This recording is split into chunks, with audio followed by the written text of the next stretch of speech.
मार्कडवाडी येथे जो प्रयोग होणार होता तो या सरकारने जबरदस्तीने थांबवला। लोकांचा आंदोलनाचा अधिकार आहे, तो अधिकार हिरावून घेतला आणि त्याचबरोबर मार्कडवाडीमध्ये अटकसत्र सुरू केलं। लोकशाही पद्धतीने अहिंसक पद्धतीने गांधी बाबाच्या मागे जाऊन त्याच्या विचारांना पुढे घेऊन त्यांच्या आंदोलनाच्या स्वरूपाला पुढे घेऊन जाणारे मार्कडवाडीचे नागरिक, त्यांचा गुन्हा काय? त्यांना अटक कशाला केली? एकतर तुम्ही घाबरलात की मार्कडवाडीचं लोण हे पूर्ण महाराष्ट्रात पसरलं आणि आता अटक करून तुम्ही त्याला अजून फुंकर मारलीत। माझ्या आद्याने जसं भारतीय स्वातंत्र्य लढ्यात दांडी मार्च ची यात्रा ही स्वातंत्र्याला नवीन चाल देणारी ठरली, तसंच इथे जो वाढणारा एक अधिकारशाही आहे, फॅसिझम आहे, त्याला रोखण्यासाठी मार्कडवाडीचा प्रयोग हा आधुनिक भारताचा दांडी मार्च असेल।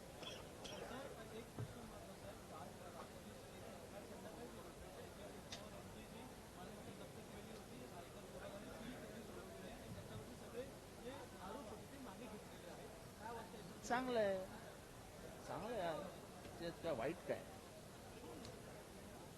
शपथविधीच्या आदल्या दिवशी अजित पवार दिल्लीमध्ये होते, अमित शहाची भेट झाली, मंत्रिपदासाठी लॉबिंग होती किंवा काय चर्चा होती, पण त्यांनी स्वतः नकार दिला होता, अशी कुठली चर्चा हीच होती का? केसेस सुटल्या ना, बस झालं। पण जवळपास 1000 कोटींची मालमत्ता दिल्लीच्या ट्रिब्युनल कोर्टाने ती रिलीज केलेली आहे। त्याच्यावरतून अनेक जे समाजसेवक आहेत, समाजासाठी काम करणारी लोक आहेत, अंजली दमानी यांसारख्या ज्या समाजसेवक आहेत, त्या सगळ्या प्रश्नचिन्ह उपस्थित करतात की भाजपसोबत जा आणि 1000 कोटी माफ करा। मला वाटतं आता ज्या पद्धतीचं पाशवी बहुमत त्यांना मिळालेलं आहे, ते कसं मिळालं ती गोष्ट वेगळी, त्या पद्धतीने ह्या बोलण्याला आता काही अर्थच राहिलेला नाही। 1000 कोटी 2000 कोटी केसेस मागे घेणं, केसेस बंद करून टाकणं, हे आता काही या सरकारला नवीन आणि तुम्हाला आणि मला पण नवीन राहिलेलं नाही। हे येतं निघून जातं, उद्या कोण अजित पवारांविषयी चर्चाही करणार नाही। महाराष्ट्राची जनता चांगल्या मनाची विसरबोळी झाली आहे।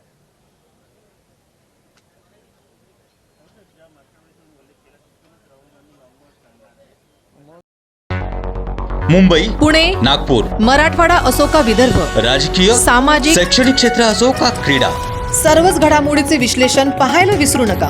फक्त देशोन्नती न्यूजवर।